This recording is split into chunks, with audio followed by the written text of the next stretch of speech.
a strong personality with an astonishing level of energy, who happened to live during one of the most turbulent times in English history.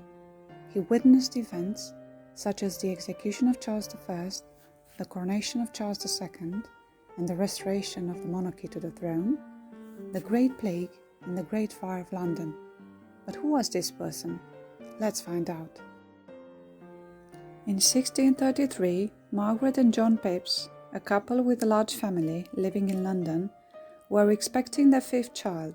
Samuel was born to this couple of modest origins on the 23rd of February in Salisbury Court, Fleet Street. At the beginning of March, their child Samuel Pepys was baptized at St. Bride's Church.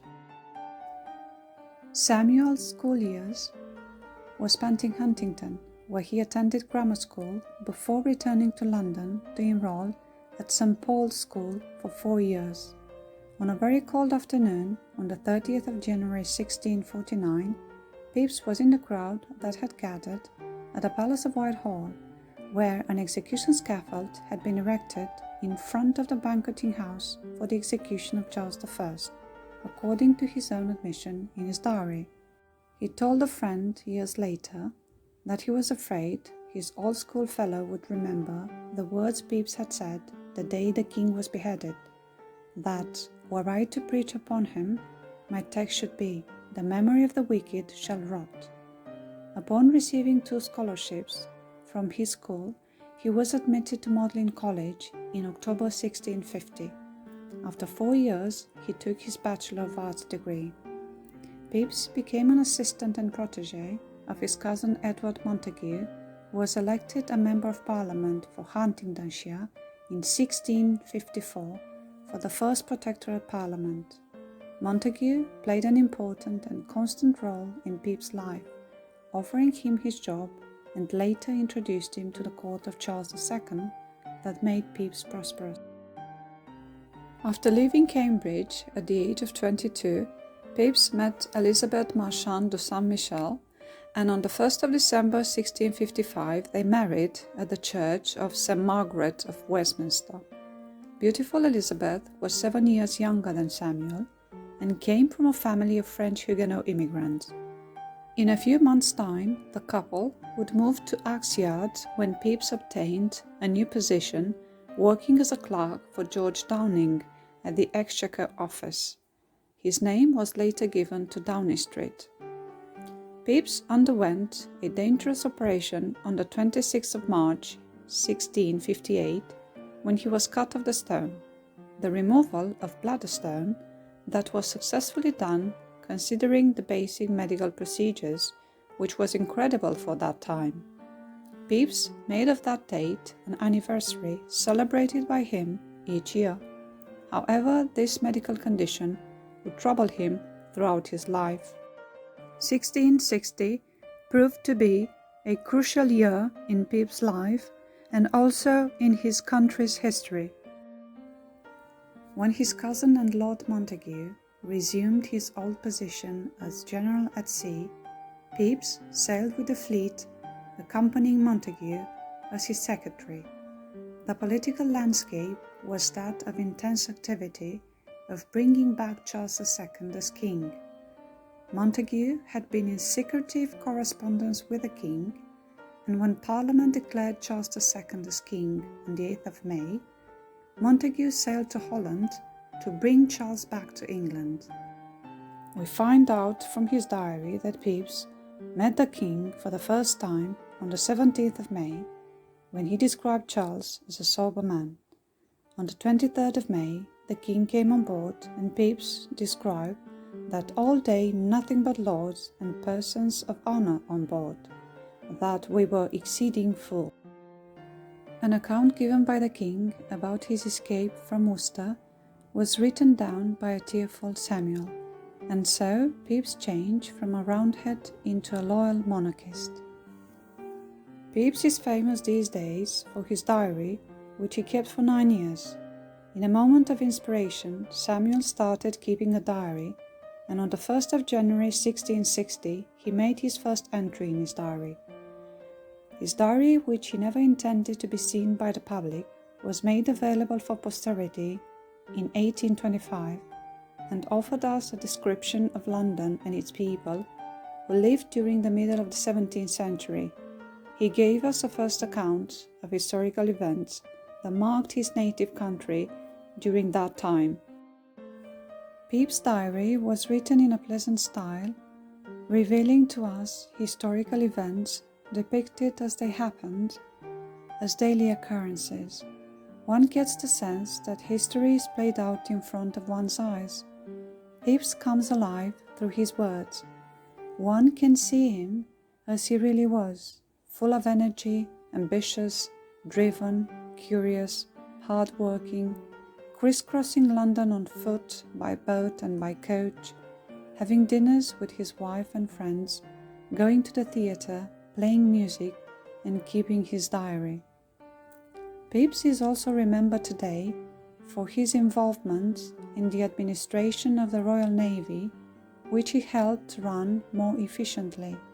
He later became Clerk of the Acts of the Navy Board, and he received his official residence in Seething Lane.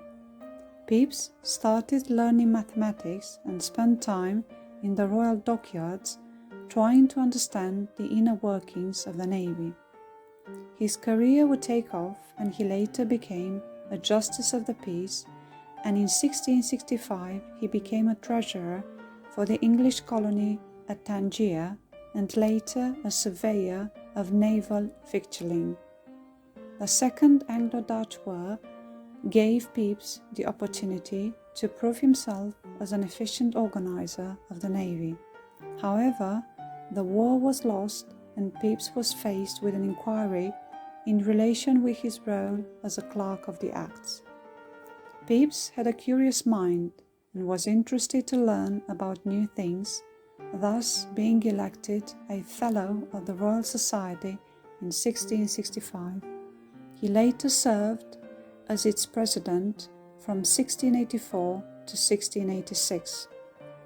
He had his name printed on the title page of Newton's Principia Mathematica in 1686. Around April 1665, plague arrived in London, and in May, Samuel wrote in his diary that the plague was growing.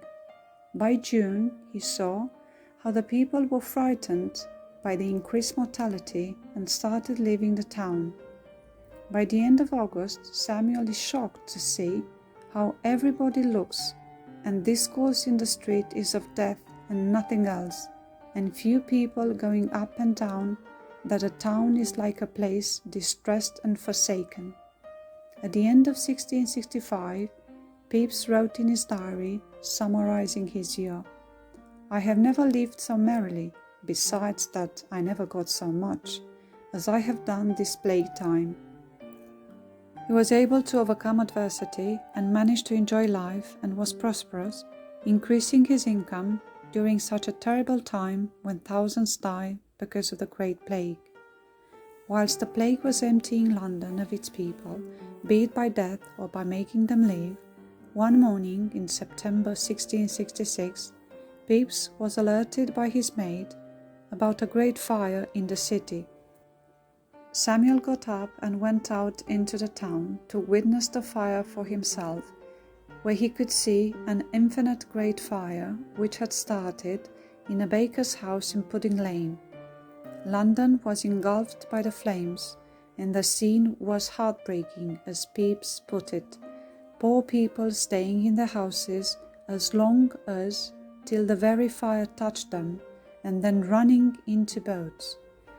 Pepys went to Whitehall and informed the king about the fire, and made a suggestion to pull down the houses to stop the fire spreading. On his way back to the house, Pepys walked along Watling Street as well as I could, every creature coming away loaden with goods to save, and here and there sick people carried away in beds. Whilst the fire is raging in the town, Pepys went home and had an extraordinary good dinner, and as merry as at this time we could be. Again, one can see how Pepys the optimist is able to overcome the worst life throws at him. As the fire was extending, Pepys made sure his valuable possessions were secured, and he buried his wine bottles and Parmesan cheese in the garden. Luckily for Sam, his house stood, and he would move back, bringing his belongings. Around June 1668, Samuel's wife, Elizabeth, sat for a picture about 1 year before her death in November 1669, after returning from a trip to France. When Pepys and his wife returned, Elizabeth was taken ill, and Pepys was worried, as he expressed in his letter to his friend John Evelyn on the 2nd of November. In 8 days' time, Elizabeth would be dead.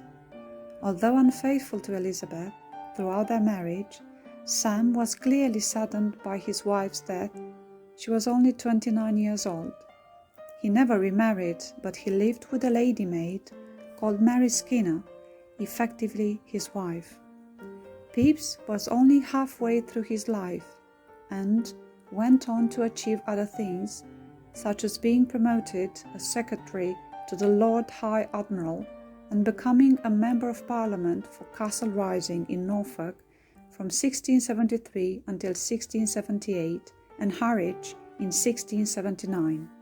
Amazingly, he would be forced to resign from the Admiralty, falsely accused of selling naval secrets to the French and implicated in the Popish plot.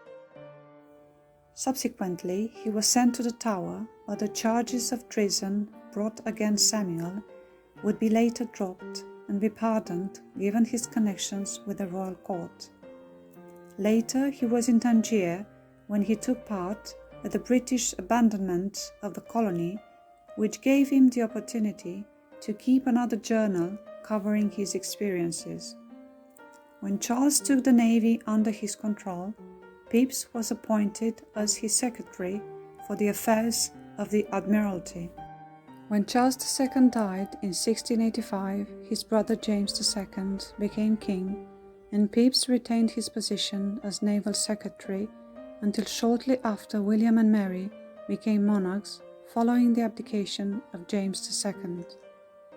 He would later be accused of Jacobite activities and imprisoned in 1689. Pepys was approaching the end of his life, and yet he had more obstacles to overcome. He argued against the charges, and he was able to escape.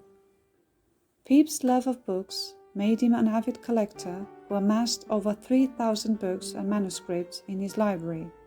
He spent his last years in London organizing his library and holding gatherings with intellectual minds of the time. He later donated his library collection to Cambridge.